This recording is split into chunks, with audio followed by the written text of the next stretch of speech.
It's a huge Tanto. Alright? This is an Eafengrow, or Eafengrow, however you want to say it. Yeah, I hope you're all doing well. It's been a while since I've been to the creek. You notice there's no ducks and no geese today. Some of my Haitian friends were over, and you know how that goes. Okay, YouTube, are you ready for the unboxing experience?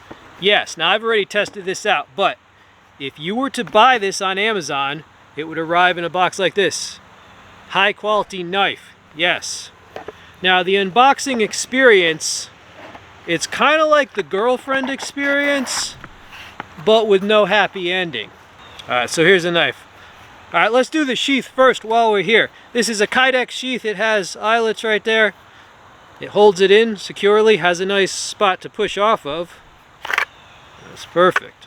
Alright, now this lock. Alright, so if you push that in, you can open the belt loop like so.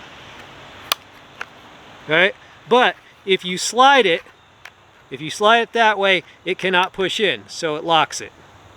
Alright, so that's how that works.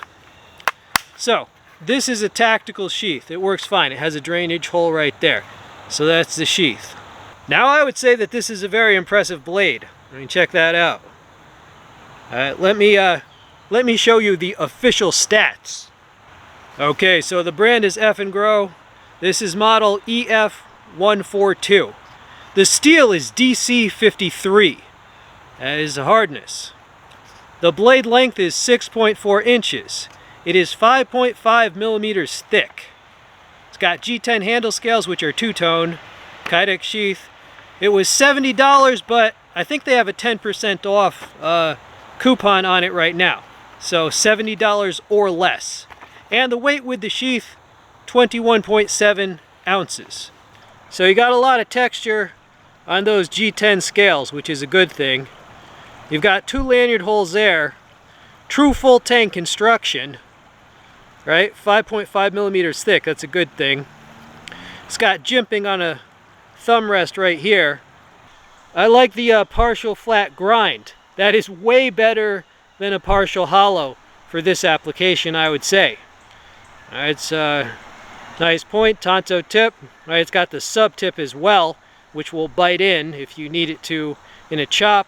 Now, the DC53 steel, that is actually a Japanese super tool steel.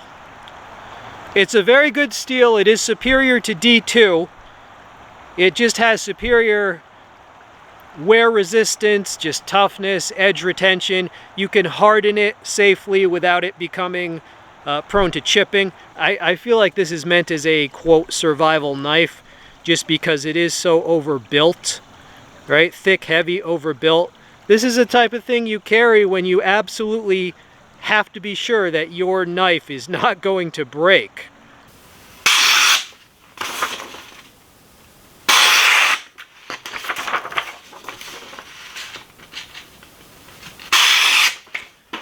Wow, well done, especially for such a thick blade. Alright, here we have some fairly thick rope. Let's see what it does. Alright, so you saw that.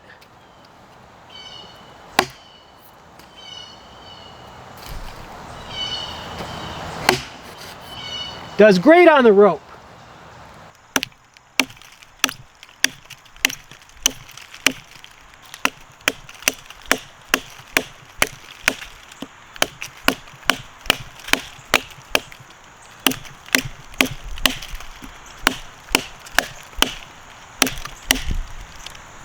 Okay, so you saw that.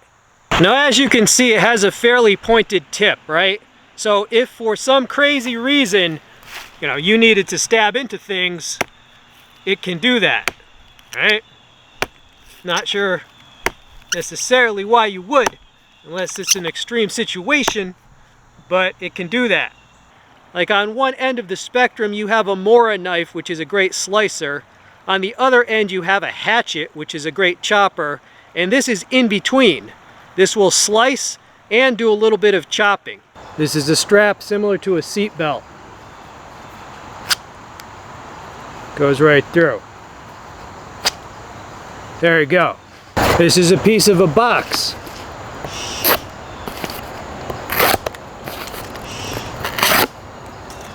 This is my 4 Directions Bushcraft fire steel. Alright. Can you see that?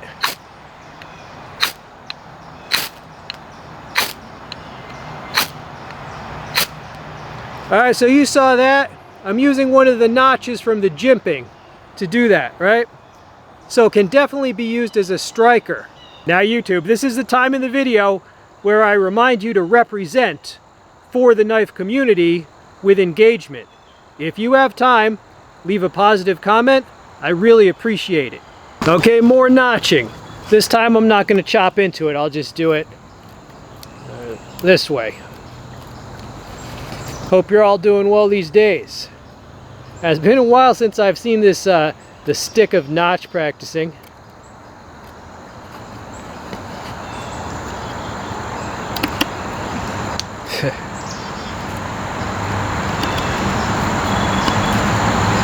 Alright, so added another notch to the fabled stick of notch practicing. Okay, here I have a piece of wood with some notches in it. We're just going to chop another notch into it with this knife.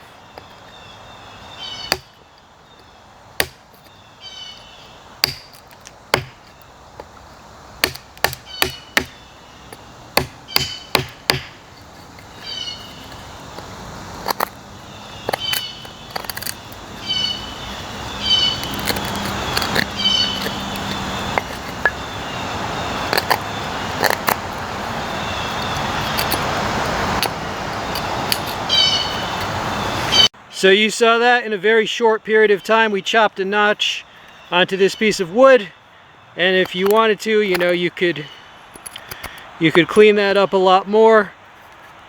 We got some shadows going on here, but you'll get the idea.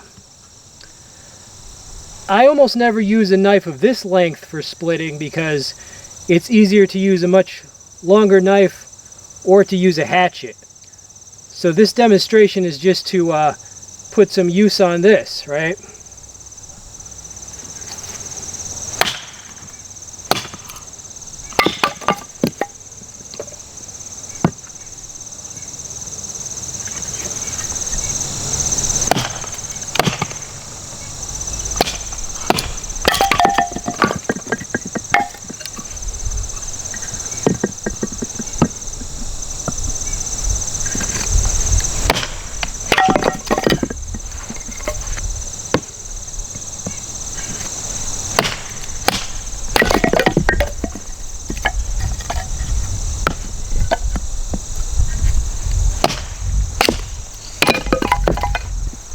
I like this brand. This is the current collection. I've been happy with them so far.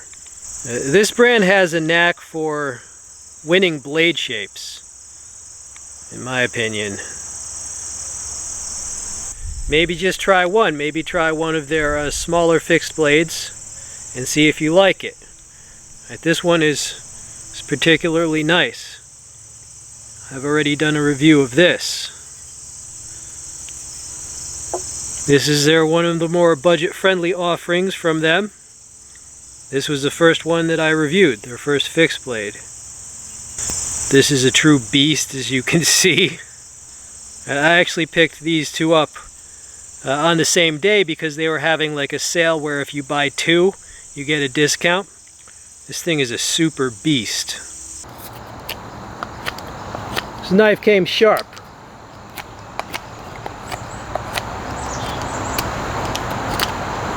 Now carve something.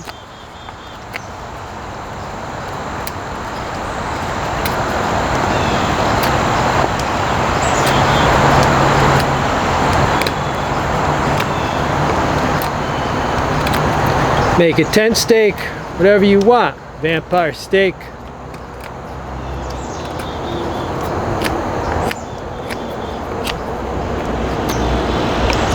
Been a while since I've been to the creek. Sorry for the background noise.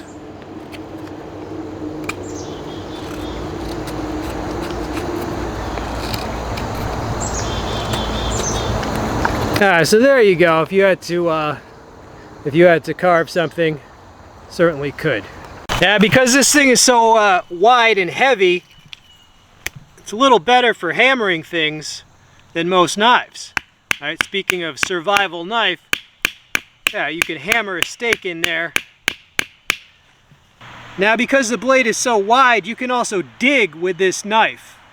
Now, there's little pebbles and shit in the soil, so you shouldn't dig with a knife unless you absolutely have to, because those little pebbles can mess up your edge, right?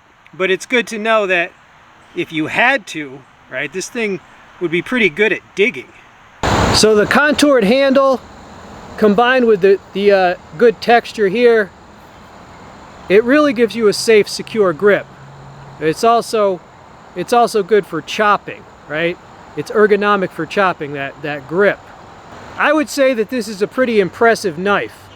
I mean, just in terms of how beefy and how strong it is. True full tang, very thick, extra wide, extra heavy, has some chopping ability, right? They try to build an unbreakable knife, right? Now, nothing's unbreakable, but under normal use, yeah, this thing is pretty, it's just really tough and sturdy.